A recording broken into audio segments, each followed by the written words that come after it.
Any last words? Gods, isn't that beautiful? Huh? The wall made 700 feet tall, 300 miles long.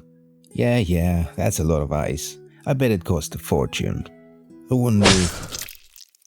Stupid fucking last words. Imagine this. The world is ending. The sun is gone. Ice demons are turning your friends into zombies. The only thing standing between humanity and total extinction is a bunch of dudes in fur capes trying to fight frostbite and eldritch horrors at the same time. What do they do afterward? Rebuild civilization? Ensure future generations don't live in squalor? Nah, let's spend centuries stacking ice cubes into a giant wall. And that's where our boy Brandon the Builder comes in, allegedly the architect of the wall, which, let's be honest, sounds more like a nickname you would give to a guy who's really into Minecraft. So the wall was supposedly built after the Long Night, a war against the White Walkers that nearly wiped out all humanity. Survivors decided they needed a massive defense barrier complete with child labor and enough frostbite to make hypothermia a personality trait, and, of course, magic. And in case you were wondering, how much of that is historically accurate? Well, it's Westeros, so it's about as reliable as a maester documenting what happened in the Dance of Dragons. But for 8,000 years, the others were missing in action, and the Night King went on a personal growth journey to become the ultimate javelin-throwing Giga-Chad. So for 8,000 years, the wall was basically a really expensive fence to keep out the wildlings.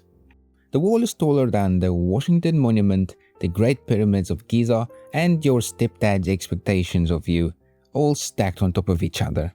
So let's break it down. The wall is roughly 300 miles long, 700 feet tall, and 300 feet thick, a monolithic ice-covered middle finger to anyone north of it. That gives us a total volume of 9.36 billion cubic meters of ice.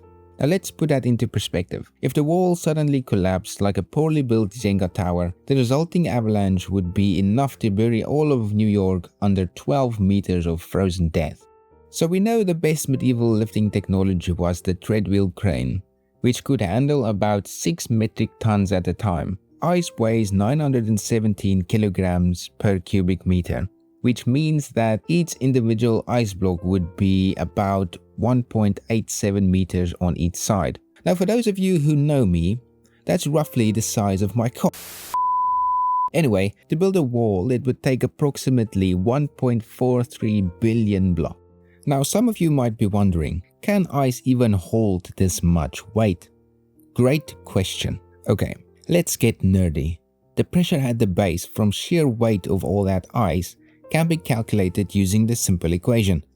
Now, the compressive strength of ice varies depending on temperature, pressure, and whether or not a bunch of medieval dudes are trying to stack it into a fortress. But in general, ice can handle anywhere from 0.5 to 20 megapascal before it crumbles like a poorly made snowman. So the pressure at the base of the wall is about 1.9 megapascal, which means technically it's within the range of what ice can withstand. But ice is a little bitch when it comes to time. See, ice has this wonderful little habit of slowly deforming under stress. It's called ice creep deformation. That means even if Brandon the Builder and his army of frostbitten interns somehow managed to stack 1.4 billion ice cubes into a perfect wall, over the course of centuries, the thing would slowly just slide and collapse under its own weight. But since this is Westeros and consistency is not George's strong suit, we're just gonna roll with it. So let's just say ice creep is fixed with magic. Why? Because f*** you, that's why. Now how the hell did they actually build this thing? See, if we were doing this today, we'd use some big-ass industrial cranes to lift and stack these ice blocks with pinpoint precision. But in the good old days of medieval engineering, they had this. No hydraulics, no engines, just pure medieval cardio.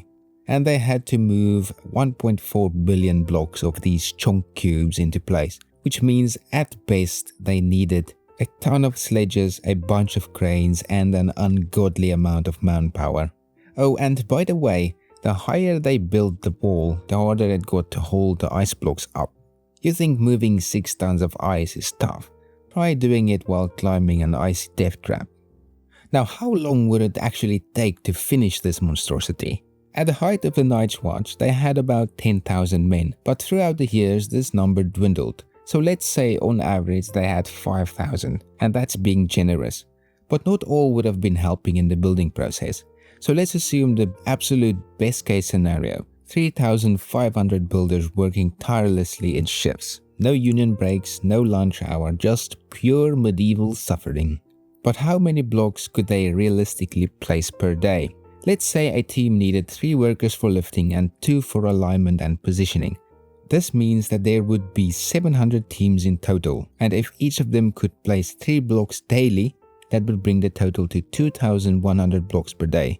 And to finish all 1.4 billion blocks, that would take roughly 1,913 years. That's almost 4 times longer than the entire Roman Empire existed. Or almost as long as George is going to take to finish the Winds of Winter. Oh, and let's not forget, this assumes nothing goes wrong. But this is medieval construction in the frozen wasteland of the north. So let's be real. At least one dude is going to get eaten by a direwolf. And knowing Westeros, someone is gonna get murdered for looking at someone else's sister the wrong way. So, how much did the wall cost in terms of gold hard coins? Well, technically nothing. You see, the Night's Watch didn't get paid. Once you took the black, you were locked in for a lifetime contract, baby. No salary, just the sweet promise of freezing your ass off until you die. If the Night's Watch operated like a normal medieval workforce, we'd be paying laborers the standard medieval rate, which was roughly 2 pence per day for unskilled laborers and 5 pence per day for skilled workers. So let's assume we had 3,500 workers split between unskilled and skilled labor. The total daily wage cost would be 10,150 pence. Multiply that over the total days and you get 28.8 billion pounds. So what does 28.8 million pounds from medieval times look like today? Adjusting for inflation over 670 years, we get a total of 21.8 billion pounds or $27.1 billion. For context, that's more than the GDP of 120 countries today. Or you could give just over 1.2 million people Netflix Premium for 80 years. However, that's just labor. We haven't even counted tools, logistics or food. Calculating extra cost is hard since no real data is available. But using the best rough estimate, the combined total could be as high as $59 billion.